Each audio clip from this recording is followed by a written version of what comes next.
Hello, हाय, नमस्ते, स्वागत है आपका हमारे यूट्यूब चैनल ज्ञान गंगा में। तो चलिए आज की वीडियो स्टार्ट करते हैं।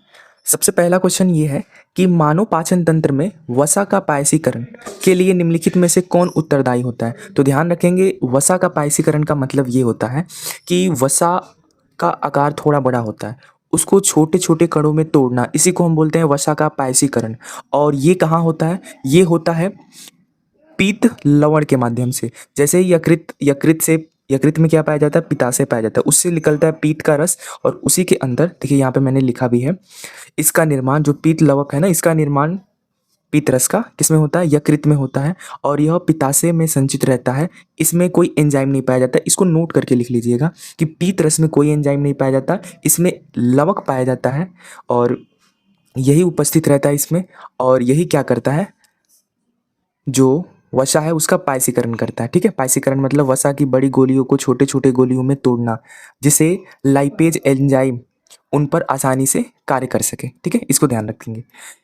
यहाँ पर कुछ एग्जाम पॉइंट ध्यान रखेंगे कि किस पाचक रस में कोई एंजाइम नहीं पाया जाता, वो है पीत रस। ठीक है, वसा का पाचक जो है ना, मुख्य एंजाइम कौन सा है? वो है लाइपेज। इन दोनों को ध्यान रखेंगे। ठीक है, आगे हम समझ लेते हैं कि प्रकाश संश्लेषण के दौरान प्रकाश ऊर्जा किस ऊर्जा में परिवर्तित हो जाता है। तो ध्यान रखेंगे कि प्रकाश ऊर्जा रासायनिक ऊर्जा में परिवर्तित हो जाता है। और यही रासायनिक ऊर्जा क्या करता है? कार्बन डाइऑक्साइड और जल की सहायता से ग्लूकोज के निर्माण में सहायता करता है। ठीक है, तो यहाँ पे समझ लेते हैं कि प्रकाश संश्लेषण कैसे होता है। तो प्रकाश संश्लेषण मुख्यतः 3 चरण में होता है। उसका पहला चरण ये है कि जो प्रकाश का हरा भाग जिसमें क्लोरोफिल पाया जाता है, उससे प्रकाश ऊर्जा का अवशोषण होता है।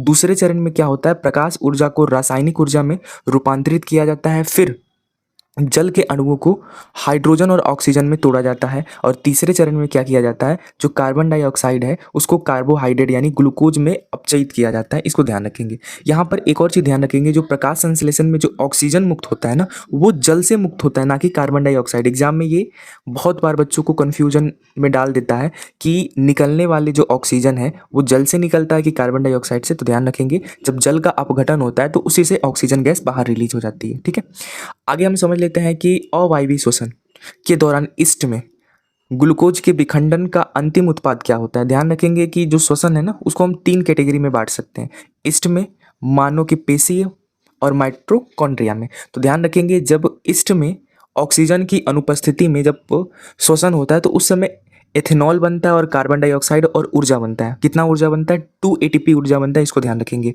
यानी ईस्ट के अंदर ऑक्सीजन की अनुपस्थिति में एथेनॉल, कार्बन डाइऑक्साइड ऊर्जा बनता है और 2 एटीपी, ठीक है, ऊर्जा का अणु बनता है। इसको ध्यान रखेंगे। मानव के अंदर अगर ऑक्सीजन का अभाव हो जाता है तो उस समय जो श्वसन होता है ना, उसमें लैक्टिक अम्ल बनता है और ऊर्जा बनता है। और ये ध्यान रखेंगे कि ये जो परिघटना होती है वो मानव के पेशी अंगों में होती है। और इसके कारण क्या होता है? मानव के पेशियों में ऐठन जो होता है ना, जिसको हम बोलते हैं क्रैम्प का कारण यही होता है। ठीक है, जब इंसान दौड़ते रहता है या फिर कोई काम करता रहता है तो उसके शरीर में ऑक्सीजन की कमी हो जाती है, वो श्वसन अच्छे से नहीं कर पाता है। तो उस समय क्या होती है? शरीर में होने वाली जो श्वसन की प्रक्रिया है, उस समय लैक्टिक अम्ल बनता है और ऊर्जा का निर्माण होता है। और उसी कारण ऑक्सीजन की अनुपस्थिति के कारण क्या होता है? क्रैम्प जैसी समस्या होती है। ठीक है, उसके बाद समझ लेते हैं कि माइटोकॉन्ड्रिया में क्या होता है। माइटोकॉन्ड्रिया में ऑक्सीजन की उपस्थिति में कार्बन डाइऑक्साइड बनता है, जल बनता है और ऊर्जा का 36 से लेकर 38 एटीपी बनता है। तो इन तीनों पॉइंट को ध्यान रखेंगे। ईस्ट में ऑक्सीजन की उपस्थिति में एथेनॉल, कार्बन डाइऑक्साइड और ऊर्जा बनता है। मानव के पेशी अंग में ऑक्सीजन के अभाव में लैक्टिक अम्ल और ऊर्जा बनता है। माइटोकॉन्ड्रिया में ऑक्सीजन की उपस्थिति में कार्बन डाइऑक्साइड, जल, ऊर्जा के कितने अणु? 38 से 38 अणु बनते हैं। इसको ध्यान रखेंगे। ठीक है, अब यहाँ पे ये समझ लेते हैं ग्लाइकोलिसिस। देखिए, ग्लाइकोलिसिस का मतलब ये होता है ना कि जो ग्लूकोज का निर्माण हुआ है C6H12O6, ठीक है, C6H12O6, उसको तोड़ना, उसी को तोड़ना क्या कहलाता है? ग्लाइकोलिसिस कहलाता है। और ये प्रक्रिया कहाँ होती है? ये प्रक्रिया होती है कोशिका द्रव के अंदर। ठीक है, इसको ध्यान रखेंगे। अगला क्वेश्चन है कि पौधों में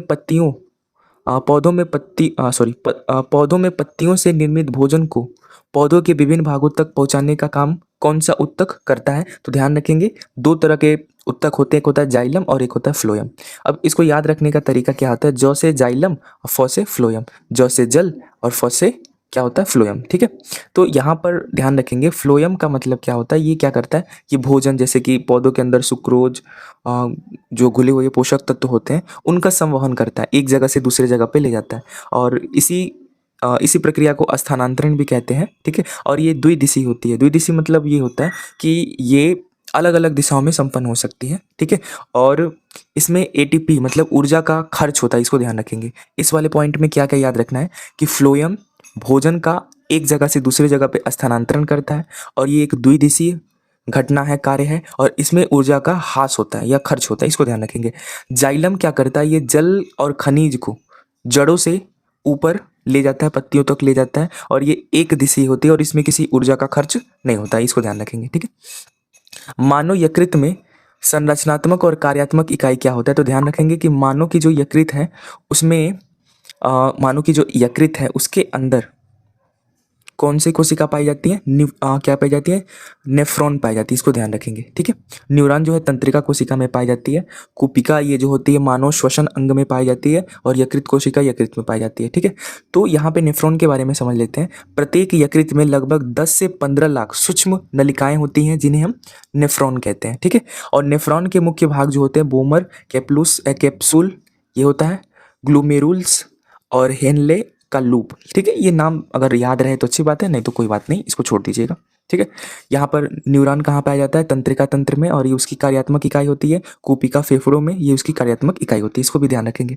उसके बाद अगर हम समझ लेते हैं अमाशय की आंतरिक परत हाइड्रोक्लोरिक अम्ल की क्रिया से कौन सुरक्षित रहता है। एक सेकेंड, एक बार और पढ़ लेते हैं। अमाशय की आंतरिक परतों हाइड्रोक्लोरिक अम्ल की क्रिया से कौन सुरक्षित रखता है। ठीक है, तो ध्यान रखेंगे जब भी हम अमाशय के अंदर बात कर लें तो अमाशय में एक जठर ग्रंथि पाई जाती है। ठीक है, वो क्या करता है, वो जठर ग्रंथि में 3 मुख्य स्रोत निष्कासित या स्रावित होते हैं, HCl, पेप्सिन और श्लेष्मा। HCl क्या करता है, ये माध्यम को अम्लीय बनाता है। ठीक है, पेप्सिन की क्रियाशीलता को बढ़ा देता है और हानिकारक जीवाणुओं को मारने का काम करता है। HCl का ये काम होता है। पेप्सिन क्या करता है, पेप्सिन जो होता है ना प्रोटीन का पाचन करता है। ध्यान रखें, प से पेप्सिन, प से प्रोटीन, प्रोटीन का पाचन करता है। श्लेष्मा के बारे में ये ध्यान रखेंगे। श्लेष्मा क्या होता है कि अमाशय में जो HCl है वो बहुत ज़्यादा हानिकारक होता है, बहुत ज़्यादा हमारे लिए हानिकारक, बहुत ज़्यादा ज्वलन होता है। तो उसे अमाशय को उससे बचाने के लिए, उसके आंतरिक दीवार को बचाने के लिए श्लेष्मा क्या करता है, उससे सुरक्षा प्रदान करता है, इसको ध्यान रखेंगे। ठीक है, तो श्लेष्मा की कमी से अमाशय में क्या होता है, उसमें अल्सर की समस्या उत्पन्न हो जाती है। ठीक है, जलन ज़्यादा, बहुत ज़्यादा पेट में जलन होने लगता है, ये चीज़ है। ठीक है, आगे हम समझ लेते हैं कि हृदय से ऑक्सीजन युक्त रक्त को शरीर के विभिन्न भागों तक ले जाने में रक्त वाहिनियों में कौन को क्या कहते हैं, ये पूछ रहा है प्रश्न में। तो ध्यान रखेंगे कि हृदय से जो रक्त शरीर में जाता है उसमें ऑक्सीजन की उपस्थिति ज़्यादा होती है, यानी वो शुद्ध रक्त होता है। और ये काम कौन करती है, धमनी करती है। ध्यान रखेंगे 2 चीज़ होती है, एक धमनी और एक होती है महाधमनी। ठीक है, एक धमनी है और एक है महाधमनी। तो रक्त को हृदय से शरीर के अंगों तक ले जाना, इसमें क्या होता है, रक्त का दबाव बहुत ज़्यादा होता है। ठीक है, और इसमें कपाट ये नहीं पाया जाता। ठीक है, अपवाद में ध्यान रखेंगे कि फुसफुस धमनी जो होती है ना, एकमात्र ऐसी धमनी है जो अशुद्ध रक्त को ले जाने का काम करती है। सिरा ये क्या करती है, रक्त को अंगों से वापस हृदय तक ले जाती है, और इसमें कपाट पाया जाता है। और ये फुसफुस सिरा जो होती है ये शुद्ध रक्त को ले जाती है, इसको ध्यान रखेंगे। तो धमनी क्या करती है, शुद्ध रक्त को, और महाधमनी जो होती है, कहाँ गया, हाँ एक सेकेंड, महाधमनी या फुसफुस धमनी कहते हैं उसको। ठीक है, ध्यान रखेंगे। धमनी क्या करती है, हृदय से शुद्ध रक्त को ले जाती है।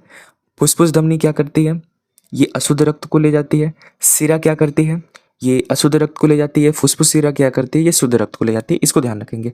फिर उसके बाद समझ लेते हैं कि लार में उपस्थित जो एमाइलेज होती है और या फिर टाइलिन होती है, ये किस पोषक तत्वों का पाचन करता है, तो ध्यान रखेंगे ये जो होता है ना केवल स्टार्च का पाचन करता है। ठीक है, इसको हम ध्यान रखेंगे कि भोजन का जो पाचन होता है ना वो मुख गुहा से यानी मुंह से ही स्टार्ट हो जाता है। और यहाँ पर जो एंजाइम पाई जाती है, लार एंजाइम एमाइलेज, ये भोजन में उपस्थित लगभग 30% स्टार्च को माल्टोज में यानी शर्करा में बदल देती है। मुख गुहा में प्रोटीन और वसा का कोई पाचन नहीं होता, इसको भी ध्यान रखेंगे, एग्जाम में बहुत बार पूछ लेता है। उसके बाद हम 10वां क्वेश्चन देख लें। यहाँ पूछ रहा है कि मानव में गैसों के विनियमन जैसे ऑक्सीजन और कार्बन डाइऑक्साइड के लिए फेफड़ों में जो वृहद सतह होती है कौन प्रदान करता है? तो वो करता है कूपिका। ध्यान रखेंगे, कूपिका प्रदान करती है। फेफड़ों के अंदर गुब्बारे जैसी सूक्ष्म संरचनात्मक कूपिकाएं कहलाती हैं और इनकी दीवारें अत्यधिक पतली होती हैं और रक्त कोशिकाओं के विस्तृत जाल से घिरी होती हैं, जिसके विसरण द्वारा गैसों के विनियमन को सुगमता जिसका मतलब गैसों के विनियमन सुगमता से हो पाता है। ठीक है। रक्त का थक्का जमाना में कौन सी रक्त कोशिका अनिवार्य भूमिका निभाती है? तो ध्यान रखेंगे, रक्त की कोशिका जमाने में जो होता है ना, वो क्या काम करता है? प्लेटलेट्स। ये प्लेटलेट्स काम करता है रक्त का थक्का जमाने में। ठीक है। तो चोट लगने पर प्लेटलेट्स क्या करता है? थ्रोम्बोप्लास्टिन छोड़ता है, जिसमें कैल्शियम और विटामिन के होता है। इसको ध्यान रखेंगे कि जब रक्त का थक्का जमाने के लिए कौन सा घटक बहुत ज़्यादा इंपॉर्टेंट होता है? कैल्शियम और विटामिन के की उपस्थिति में प्रोथाम्बिन को थ्रोम्बिन में बदला जाता है और फाइब्रिनोजम और फाइब्रिन का जाल बनाया जाता है और यही थक्का जमा देती हैं। इसको ध्यान रखेंगे। तो यहाँ पर मैं एक बार और एक्सप्लेन कर देता हूँ। थक्का जमाने में आवश्यक घटक कौन सा है? कैल्शियम है। और फिर कौन सा विटामिन है? विटामिन के। इसको ध्यान रखेंगे। तो बस आज की वीडियो को यहीं तक रहने देते हैं। अगर आपको ये वीडियो पसंद आया हो तो चैनल को सब्सक्राइब जरूर कीजिएगा। मिलते हैं अगले वीडियो में, तब तक के लिए धन्यवाद।